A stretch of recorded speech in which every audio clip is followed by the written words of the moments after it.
perfect 13-0, and his 7th career title broke a tie with Alabama legend Paul Bear Bryant for most ever by a college coach. When asked if Saban was the greatest ever, his QB, Mac Jones, replied, "Of course he is. I mean, how can he not be? He does it the right way. He recruits well, but more importantly, develops great players." So, Shannon, does this win clinch it for Saban as the greatest coach ever?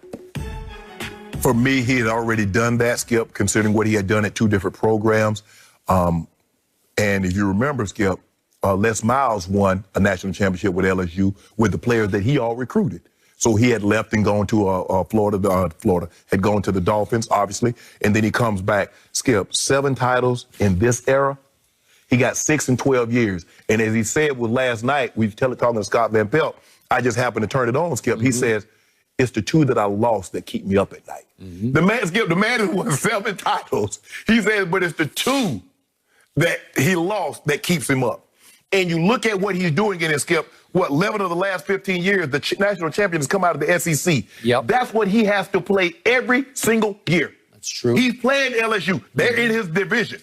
Every year, he's playing Auburn. Every year, they're in his division. And he's probably going to have to get Florida, and he's going to probably have to get past Georgia in order to get to the college football playoff and get into the national title contention. Yep. Skip, every player that this man has recruited since he's gone to Alabama, if they stayed at least 3 years, has won a national title. Yep.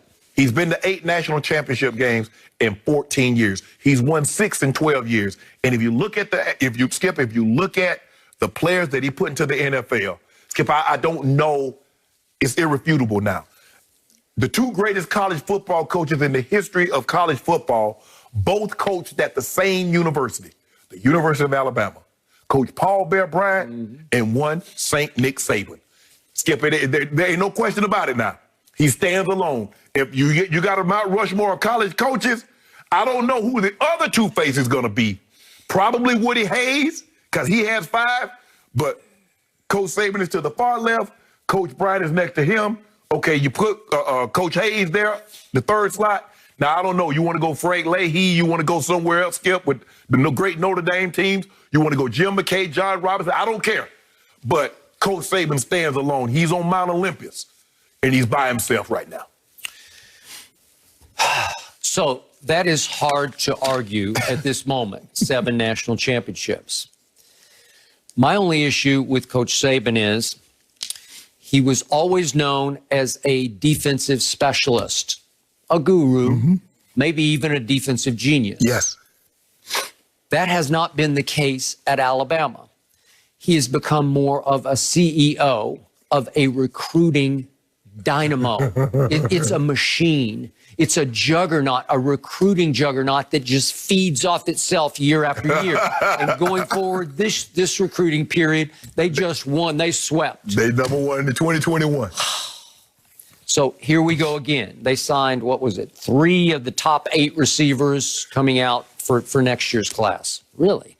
And remember, that kid Bryce Young they got last year out of Pasadena here in Southern California was the top dual threat quarterback in the nation last year, which is why a lot of people thought Mac Jones would not see the light of play this year, that Bryce Young would just step in there in preseason and just take it over.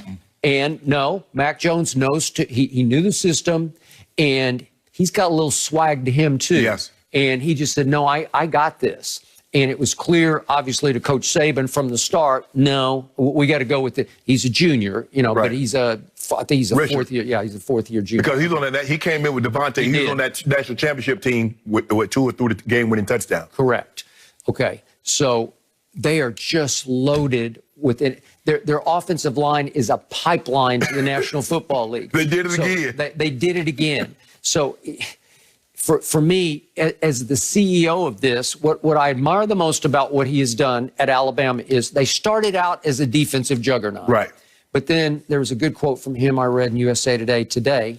Ball has changed, as in football has changed. It's more wide open, more spread. And this team has adapted. Our offense was the key to our success this year. Well, obviously it was. We were an okay defensive team. And I'll give you okay at best defensive team. But as I've told you on the show, we've gone back and forth. I've called St. Nick Ain't Nick a few times because over the last, if you just look since 23, it's 2013. So in the last 7 seasons, 12 times they've given up 40-plus points over just the last 7 seasons. It's 13 overall since he went to Alabama. Right. Well, it's one after another of 44, 46, 48, 48. They gave up 46, obviously, to Florida in the SEC championship game during the year. This year, they gave up 48 again to Ole Miss, which seems like it happens every year. They give up 40-something to Ole Miss. But think about what you said, Skip. You think about that. In 14 years, he's given up 13 40-point games. There are a lot of teams that give up 3 or 4 of those a season. And he realized, Skip, he fought it for as long as he could. He didn't like the up-tempo. He's like, guys are going to get hurt. Is that what you want? Guys staying on the field 12, 15, 17 plays. Remember, early in this run, it always came down to Alabama and LSU, and they played one game in Tuscaloosa that was 6-3, right? And it came down to missed field goals. And you remember the national championship game. Yeah. And they said, well, we really don't want to see 2 teams from the same conference have this happen again. And Alabama won 21-0. Right. Okay. So the point is that every time he gives up 40-something, I say, really? That's St. Nick and his defense? Well, he swung it completely around. To his credit, he just said, you know what? I can't do that anymore because this game is going that direction. Correct. So I have high regard that in the off seasons he would sit back and say, I think I better go get Lane Kiffin, or I think I better go get Steve Sarkisian. Remember, Skip, he put Steve Sarkisian on his thing as just an assistant. He did. He did that with Bush Jones. He was the former coach of Tennessee, and that's what he does. Now going to Arkansas State. Right. So, Skip, he keeps them around. He's like, okay, just in case, because you see Loxley leave, you see all of his people leave. Yep. He had Jimbo Fisher was on his staff at one point in time. There are a lot of guys. Kirby Smart. And what he does, Skip, remember, the key to survival is not speed, strength, size. It's adaptability. Yep, that's what it was. That's what happened.